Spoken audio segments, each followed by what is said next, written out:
May kwento ako, guys.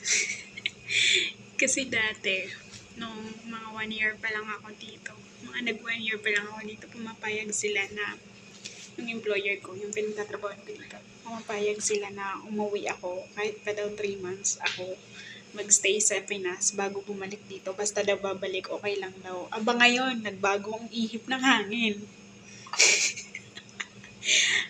Ayaw na nila akong pauwiin. Tapusin ko daw yung 5 years bago ako umuwi. Kalok. Ayaw nang pumayag. Nagpapaalam na ako.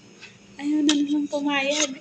Sabi pa nung nagpapasahod sa akin, antayin ko daw siya magpakasal bago daw umuwi para daw makita niya na kung maganda o hindi yung mapapangasawa niya. Diyos me. Nasa 40 na ata siya.